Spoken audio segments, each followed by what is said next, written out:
At issue this week, Alberta's sweeping changes to gender policies for young people. The province plans to limit access to healthcare for transgender minors. Students will also need parental approval to change their name or pronoun at school. I would say that we're supporting kids in their right to make decisions about their own journey. The move is being met with opposition in Alberta. Danielle Smith is playing dangerous politics with the lives of young people. And Ottawa. Is not becoming of her office and is in fact actually targeting and perhaps even demonizing those children. So what's to be made of these changes? Why are so many Conservative premiers tapping into this issue? Hi there, I'm Rosemary Barton. Let's bring in our At Issue panelists tonight, Chantal Hebert, Coyne and Althia Raj. Good to see you all. Althia, I'm going to start with you if I can. We've seen policies like this, although this is the one that has gone the furthest in New Brunswick and Saskatchewan. Why do you think this one in particular has drawn, I think, an even stronger response from the federal Liberals? Well, it's more wide sweeping. I just want to say very clearly off the bat that some of the stuff that she said is actually that I think a lot of viewers would probably think sounds reasonable to them is actually common practice, healthcare best practices, which is all this gender reassignment surgery. You can only get that if you are an adult. So that is like a moot point. Her press conference was all about that. That is already basically what is happening. The reason she's doing it is because it gets people like us to talk about it. It plays to people that she is courting. A lot of people are watching Fox News and reading right-wing news outlets who are obsessed with this topic. The other thing is it's a great distraction. If you read Alberta news, you will know that there is a huge crisis in emergency hospital rooms. While we're talking about this, we're not talking about that. We're not talking about the fact that in Calgary, rents have increased more than anywhere else across the country year over year. We're not talking about the opioid crisis. We're not talking about homelessness. We're not talking about all sorts of issues that are actually what the government should be focused on. Instead, we're having what she wants to have is a culture war. And the other thing is, Liberals and progressives tend to overreact on this issue in the way that I don't think they explain what they're trying to accomplish well, and then they sound like they're offside with the majority of public opinion. So it's like a perfect storm, a perfect wedge issue, a perfect distraction. I will say on the issue of minors getting surgeries, the Premier did say that there were, I think, just over 100 surgeries done on trans people in Alberta last year, and of that, the people between 18 to 25, there were a quarter of them. So 25 people had that done. But there were no minors, to Althia's point. That is not something that happens. Chantal. So that's the point, right? So we are being presented, Albertans are at least, with legislation and numbers that show that it's addressing what is a non-issue. Someone 18, whether you like it or not, is an adult. And it's also not, I mean, the impression you get is there's an industry out there. It's waiting to prey on young kids. And these kinds of legislation seem to be based on the premise that every parent is better advised, more open, more likely to communicate with their kids than anybody else, including teachers and others, as if kids are always allowed to have those discussions in an open and respectful way with their parents. I think Conservative premiers who have been using this believe that it's a wedge issue that will pay off at election time. I think that those who are still careful about using it are waiting to see what will happen in New Brunswick and Saskatchewan, two provinces that will be going to the polls and that have been pushing this issue big time. It is framed as an issue in all of those provinces as an issue of parental rights. Andrew, why do you think that politicians choose to frame it that way? Because that's a very hot issue. I think this goes far beyond anything to do with transgender issues per se. I think it feeds much more into a narrative of there is a caste of public servants, teachers, academics, et cetera, who are looking down their noses at you, who don't trust parents to make good choices, who think they're more educated, more smart, et cetera. And frankly, there's an element of truth in that, but it certainly plays well to that particular section of the Conservative base. I think there's a mutual interest for both the populist or social conservative right and the Liberals or liberal left to wind up this issue because it appeals to both of their bases. And you could certainly see the Liberals jumping in with 2 feet on this because why? I'm sure partly because they sincerely believe it, but also because they can tie Danielle Smith and this sort of activity to Pierre Poilievre. Danielle Smith, of course, who fresh from having met with and basically endorsed Tucker Carlson, including homophobic jokes that he made. So anything they can do to tie that back to Pierre Poilievre will be, at least to the Liberals' perceived advantage. And you noticeably saw him not commenting on this and not letting anybody else in his caucus, I don't think, comment on it. So I think those are the, Danielle Smith's got a very a rabid base that she's got to pay attention to and has to, throw some raw meat to every now and then. Pierre Poilievre is got a more varied base, not quite as homogeneous as you might face in the Alberta Conservative Party. And secondly, he's got to be concerned much more now about reaching out to centrist voters, and so this issue is not played to his advantage. Except, I suppose, that by not commenting, he can pose as kind of the moderate middle between the Liberals and the Alberta Conservatives. Yeah, he didn't comment today. He has previously, though, said that Justin Trudeau has, quote, a radical gender ideology. So he's used some of these kinds of phrases and words in the past, although he didn't. He doesn't tend to put it in the front window. He does it when he wants to he wants to nod to the base, but it's not his primary message. Yeah, Chantal, and then Althia. But that's twice in almost as many weeks that the Conservative caucus in Ottawa, via a recommendation, I'm being polite, from the leader's office, is trying to not see what's happening in Alberta. The same scenario was in play with the Tucker Carlson evening, where you had zero comments. Now this, it is obvious that to the Conservatives in Ottawa, Conservative premiers, but in particular a premier like Danielle Smith, are a threat to their capacity to attract voters outside of their tent. I also suspect that there are members in the Conservative caucus federally who believe that this kind of approach to LGBTQ rights is wrong. Althia. Yeah, I agree with what Chantal said. The thing with the federal Conservative caucus is it's quite a big tent, and there are people who will be as outraged as Marcy Ian, for example, the Liberal cabinet minister who came out and very heavily criticized this, as they are people who would frankly champion what Danielle Smith has announced. So it is, for caucus management, it's wise of him. I also do think he's kind of doing the not sure where the wind is blowing on this issue yet, so let me wait and see how it settles before declaring what my position is. What she announced today are really three, or what she announced last night on social media, are really three pillars. And I don't want to make it sound like they're not concerning, especially I find the one about children at school. It is quite hypocritical for a party who wrap themselves around this freedom ideology and my body, my choice, and I'm against vaccines and the government should not be forced to tell me to take a vaccine to protect the most vulnerable in society, because that was really the message at the time. Now dictating to parents and children what their healthcare choices should be, and really kind of hurting, not really, but actually hurting young people in their self-confidence and their own development. It is quite something to have the state tell you, what they're going to do about the pronouns that you choose to use at school or whatever you choose to call yourself. It's really the big hand of government, and how to ideologically square that together, I find really interesting. I'm glad you raised that. I've had some of the same questions today, how that fits into the conservative ideology. Quickly, Chantal, and quickly, Andrew, and then I got to go. And how about government-approved sex ed education? Right. Do you really want that? For a cabinet to have a say in what information is being given in sex ed classes? I don't see how they're more qualified than teachers to handle these kinds of topics. Last word to you, Andrew. Just two things on Poilievre. One is, whenever he's talking about affordability, prices, housing, et cetera, he's winning. If he's talking about any other issue, I don't think that's a good one for him.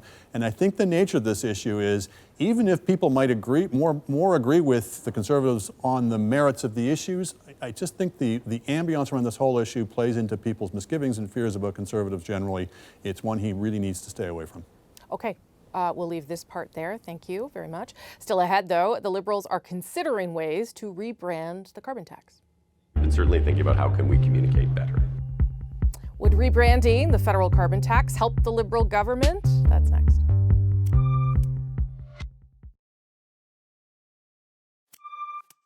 The Liberal government is looking at ways to rebrand the carbon tax, or at least better explain it.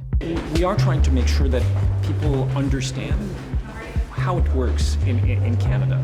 And right now, there's more work to be done. It comes as the Conservatives continue to hammer the government on issues around affordability, including the tax, with promises to get rid of it altogether. So is the carbon tax a problem of bad marketing, or is the policy itself part of the problem, or both? It could be both. Let's bring back at issue Chantal, Andrew, and Althia. Andrew, why don't you start us off on this one? I have talked to many a cabinet minister who has said very openly in front of TV cameras, we don't explain it well enough, people don't understand it, and we're however many years, 8 years in now to this thing. Is the idea that they could rebrand it now even possible? Well, I don't think it's entirely without merit. They have not explained it well. The marketing has been bad. They have left things to people's understanding that people don't, or have busy lives and aren't paying close attention. It's not necessarily they're going to pick up all those nuances. Yeah. But I actually think the problem is more in A, the marketer, and B, the market. Yes. So the marketer, meaning the Liberals themselves have undercut themselves terribly, particularly, of course, by making that exception for heating oil in Atlantic Canada, that essentially conceded that affordability was a concern when, in fact, the rebates cover, more than cover the cost of it for most people. And more broadly, that they, only 1/3 of their planned and future emission cuts are to be done by the carbon price. So they didn't really believe in the carbon price enough to make it the actual, as opposed to theoretical showpiece of their approach. They use all kinds of other approaches that basically signal carbon. They don't really believe in carbon pricing.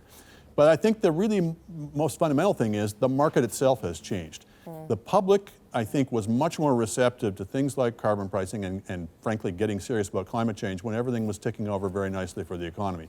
The minute it became housing and prices and inflation as being the number one issue, people didn't seem to be quite as interested in saving the planet. Chantal? It's amazing that the places where this carbon tax issue resonates are the places where people are getting rebates. Yeah. And the two provinces where people are getting no rebates, BC and Quebec. It's not even a wedge issue provincially between the parties. That is amazing. That is amazing. If you have not managed to drive home the fact that this check that I've never seen, but that apparently you're getting, is to make up for the carbon tax thing, you really are poor communicators. But looking at this, it's now become, it's a bit late for rebranding. It's now become the equivalent of the GST to Brian Mulroney stories, in the sense that they could forever explain that it was replacing a manufacturer's tax, that in the end it was better and more transparent, that poorer people, lower income people were getting a rebate and a check. It never worked. And we still have the GST, by the way, despite the fact that someone spent a campaign saying axe the GST. They sure did. It is called climate incentive at my bank, but it's not the same name at everybody's. So you could never really even know that you got the rebate. Like you might, obviously if you needed the money, you would know, but there's no one saying to you, oh, by the way, we sent it to you. And that does seem to be a problem in my mind, Althia, if you want to take credit for something and there's no way to do that. I think CRA at the outset did advertise, Canada Revenue Agency did advertise that it existed, but they have stopped advertising. And it is true that most people who do receive it, well, actually Abacus had some data on this a while back that said 2/3 of people are aware of it, but half don't actually know what it's for. I would say there's two things. One, I think better late than never. I don't understand why it's called climate action incentive payment. We were tossing around names in the office, like why not just carbon rebate or something clearer? The other thing is the policy works because people feel a squeeze on the front end. So it was always going to be a hard sell to people that you're getting more money back, but you have to feel the squeeze in order to make different choices. That's how it works. So it was always going to be a hard sell. But I do think the Liberals' decision to not do government funding like Stephen Harper's government did, we all remember the big billboards across the country. Sometimes billboards cost more than what the actual program was, like changing a light bulb. But instead of going, okay, we're going to reduce and we're going to be more diligent and we're going to take away the party colors, they went, we're just going to stop doing this. Yeah. And this is a government program. No, like there's very, very few federal government advertising. The spend has dropped. And it's so bad that we all know that there's no Liberal affiliated ad agency doing these ads. Yeah, I hope the remedy, though, is not, okay, let's now open the floodgates and spend a lot of money on what No, is but there's basically... not two binary choices, No, right? Like okay, you but- could advertise But to hear things Liberals so people talk... know what it is. To hear Liberals talk these days, that's what they really need to do, is spend a lot of money on what is effectively partisan advertising. There's no issue here about people needing to hear about the thing to actually get the money. The only issue is whether the Liberals get the credit. Yeah. No, but they could have done that originally, like at the outset, to explain people what the program was. We also don't want to go back to big checks. Remember, we had a decade of large checks as well. And I don't mean quantity, I mean the actual be size. Around, yeah, I'm sure. As long as people know what a check is. Yeah. It also doesn't help that for a number of years, the Liberals' motto was never say the words carbon tax. Yes, or taxing pollution. Well, if you're going to have a debate over what that is, and it is a carbon tax, then you should address it head on, not say, I so fear this word that I'd rather never use it, which drove them where they are today. Which is what they did in BC, of course. BC, it was absolutely clear what they were doing. It was, we're bringing in a carbon tax and we're cutting income tax rates with the revenues from the carbon tax. So it was very clear, it was very open, and they were rewarded politically for it. And I also always wonder when governments are blaming communications around an issue, whether that is not a sign that maybe the issue is more problematic than just how they're marketing something. But that's just... Well, and I don't think it's coincidental also that the chief salesman is in bad odor. Yes. All right, we have to take a quick break here, but when we return, we'll talk about the Conservatives setting a new record for fundraising in 2023 and what advantage that might give them, other than monetary, or maybe it's just monetary. That's next. The Conservative Party has set a new record for fundraising. In 2023, the party brought in more than $35 million from about 200,000 donations. That's the highest it's been since the party was created 2 decades ago. Pierre's reaching out to Canadians and connecting. And he's talking about and advocating for the issues that's hitting them in their pocketbooks. That's one Conservative MP's take on why things are going well. The Liberals also obviously took in money, $15 million in total donations in 2023, which is about the same amount as last year. Obviously, nowhere near what the Conservatives got. So what do the numbers tell us? How much of an advantage is this for the Conservatives? Chantal, why don't you start us off on this one? I mean, obviously money is an advantage, that obviously, right? But what does it tell you about the state of the party and level of engagement? Does it tell you anything about that? The Conservative Party, since it reunited, has been better at fundraising than the other parties, in part because of the Reform Party culture, which was very much geared to individual donations. So when we moved to that, the Conservative Party was more adept at it. What I noticed that the Liberals are not suddenly losing donors. They are raising as much money as they did, so it's holding steady, not the no one is giving us money anymore thing. The Conservatives have out-fundraised the Liberals in the last 3 election years, 2015, 2019, 2021. So if that was just a sign that you're going to win the election, it's not a good omen to use. But the advantage of having so much money is that you can spend a lot of money on advertising before the election campaign. You know you're flush, you'll have enough, and you don't have any spending limits until the writ is dropped. So yes, there is an advantage to that, in that you don't need to keep powder dry for financial reasons. Yeah, that's an important point. So people know you can spend as much money as you want until the writ is dropped, and then you have ceilings and limits on it. What does it tell you about? There is a pre-writ period that does have some limits. That's new. Yeah. But right now there are no limits. Yeah. Well, And that's why. and if that's there why. is- Yeah. Yeah. Yeah, and if there is not a fixed date election, then we Yes. won't know when that pre-writ period begins, right? Right. Chantal. That's why I like having you on, because you know those details. What does it say about Pierre Poilievre's popularity? Althia, why don't you start us off on that part? He's very popular. Yeah. We basically wrote the same story in 2013 when Justin Trudeau had raised $1 million in his Liberal leadership contest. But it's not just that. They're really good at raising a lot of money on niche issues through social media. They are very good, and they spend a lot of money raising money, like pestering their donors through phone banks and whatnot. But it's more, to me, it's more than that. It's the type of message that they're using to grab their electorate, which I think is really interesting. A lot of lessons from the US. They're not the only political party looking down south to see how things are done.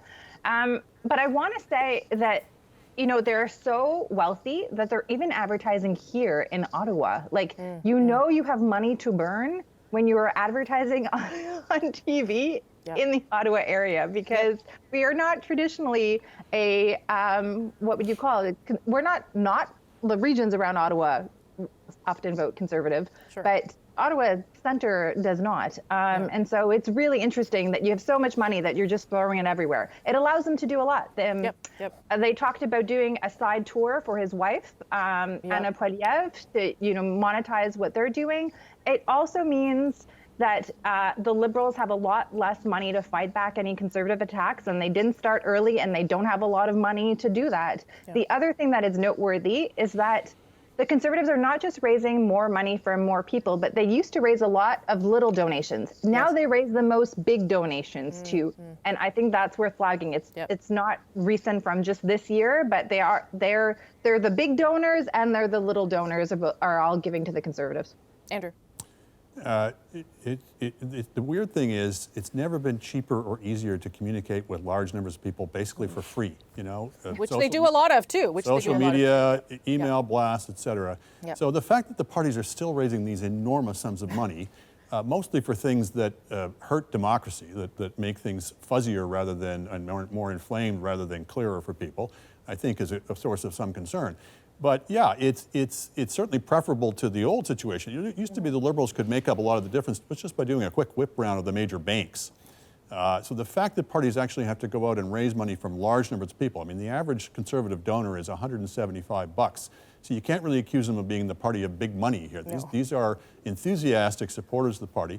I think it's as important as a kind of a bonding device as much as anything else. When people give money to the party, they are in, they are hooked, they are ready to crawl over glass to vote for you. And I think it's as important for that as anything else. It's also important, and I'll take the last word for myself because I can, that you see those kinds of figures in 2023 when a lot of people have had economic problems, right? They have had their own struggles financially, and they still choose to give money to a political party. I mean, I think that's pretty significant too. Weird. Okay, yeah, or weird, to Andrew's point. Thank you all, appreciate it. I'll see you next week.